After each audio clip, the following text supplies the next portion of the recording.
ஆமையின் புல்லாங்குழல். ஒரு பிரேசில் நாட்டின் கதை.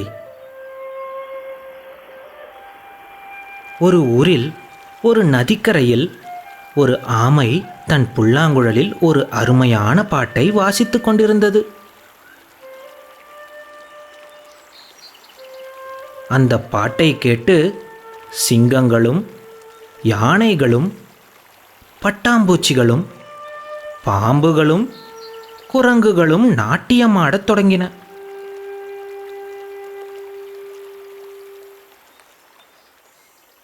ஒரு நாள் அந்த காட்டின் வழியாக சென்ற ஒரு விவசாயி அந்த ஆமையின் புல்லாங்குழல் வாசிப்பை கேட்டு, ஆஹா, இந்த அருமையான புல்லாங்குழலின் ஒலி ஆமையுடையதா? அதன் வாசிப்பே இவ்வளவு அருமையாக இருந்தால் அதன் கறி சாப்பிட எவ்வளவு ருசியாக இருக்கும் என்று யோசித்தான். உடனே அவன், என் அருமை ஆமையே, உன்னுடைய இசைமழையில் நான் நனைந்து விட்டேன். எங்கே உன் அழகான புல்லாங்குழலை எனக்கு காட்டு என்று சொன்னான். ஆமை அவன் குரலை கேட்டு தன் வீட்டு வாசப்படியில் நின்று தன் புல்லாங்குழலை பெருமையுடன் நீட்டிக் காண்பித்தது. விவசாயியோ ஆமையின் தலை தெரிந்தவுடன் வேகமாக அதன் கழுத்தை இறுக்க பிடித்து கொண்டு அவன் வீட்டுக்கு ஓடினான். ஆமை காப்பாற்றுங்கள் என்று கூவ முயற்சி செய்தது. ஆமையின் கழுத்து பிடிபட்டு இருந்ததால் அது சத்தம் போட்டு கூவ முடியாமல் தவித்தது. ஆனால் அது கண்களை மூடிக்கொண்டு தனது புல்லாங்குழலை மட்டும் விடாமல் பிடித்து கொண்டிருந்தது. விவசாயி தன் வீட்டுக்கு வந்தவுடன் ஆமையை ஒரு கூண்டில் போட்டு அடைத்து அவனுடைய குழந்தைகளிடம், எக்காரணத்தை கொண்டும் இந்த ஆமையை யாரும் வெளியே திறந்துவிடக்கூடாது என்று எச்சரித்துவிட்டு வயலுக்கு சென்றான். குழந்தைகளும் அப்பாவின் சொல்படி வெளியே விளையாடிக் கொண்டிருந்தார்கள். ஆமையோ கூண்டில் அமைதியாக தான் எப்படி வெளியே வர முடியும் என்று யோசித்தது.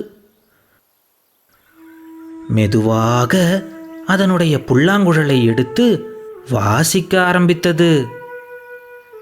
அதன் மென்மையான புல்லாங்குழல் இசை குழந்தைகளின் காதுகளில் விழுந்தது. நீயா இவ்வளவு அழகாக புல்லாங்குழல் வாசிக்கிறாய் என்று ஆச்சரியத்துடன் கேட்டார்கள். ஆம் என்று பெருமையாக சொல்லி ஆமை தன் வாசிப்பை தொடர்ந்தது. குழந்தைகளும் ரொம்ப சந்தோஷமாக அந்த வாசிப்பை அனுபவித்துக் கொண்டிருந்தார்கள். கடைசியில் தன் வாசிப்பை நிறுத்திவிட்டு, நான் புல்லாங்குழல் வாசிப்பதை விட நாட்டியம் இன்னும் நன்றாகவே ஆடுவேன். நீங்கள் என் நாட்டியத்தை பார்க்க வேண்டுமா என்று ஆசை காட்டியது ஆமை. தயவு செய்து நாட்டியம் ஆடிக்காட்டு என்று விவசாயியின் மகன் கெஞ்சினான். நான் புல்லாங்குழலையும் வாசித்துக் கொண்டு எப்படி நாட்டியம் ஆட வேண்டும் என்று காண்பிக்கிறேன். ஆனால் இந்த கூண்டு ரொம்ப சிறியதாக உள்ளதால் நான் இங்கு எப்படி ஆட முடியும்? நீங்கள் கூண்டின் கதவுகளை திறந்தால் என்னால் ஆடி காண்பிக்க முடியும் என்று கூறியது ஆமை. அந்த சிறுவன் கூண்டின் கதவை திறந்தான். ஆமையும் நாட்டியம் ஆடத் தொடங்கியது.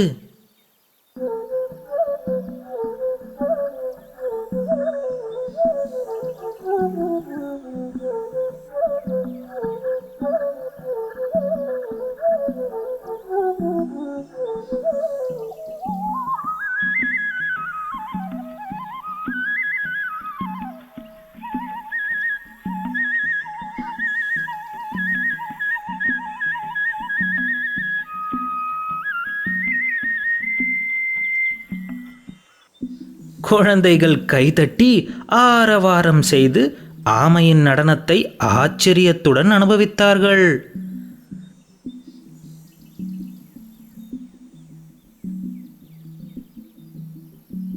சிறிது நேரம் கழித்து ஆமை தன் ஆட்டத்தை நிறுத்தியது. ஆமையாரே, ஆமையாரே, உங்கள் நடனத்தை நிறுத்தாதீர்கள் என்று குழந்தைகள் கெஞ்சின. ஐயோ, ஒரே இடத்தில் இருந்து நடனமாடுவதால் என் கால்கள் துவண்டு விட்டன. கொஞ்ச தூரம் நடந்த பின் ஆடினால் கால்கள் சரியாகிவிடும் என்று ஆமை கூறியது.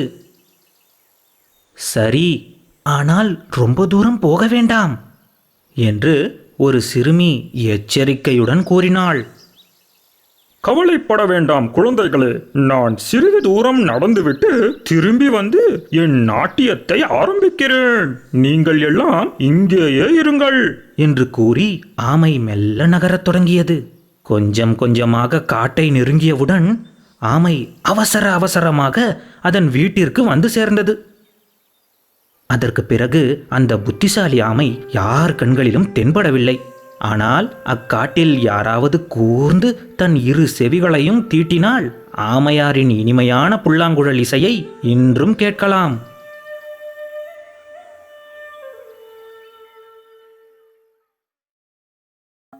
இந்த வீடியோவை லைக் மற்றும் ஷேர் செய்ய மறக்காதீர்கள். மேலும் உங்களது கருத்துக்களை கீழே பதிவிடுங்கள். நன்றி.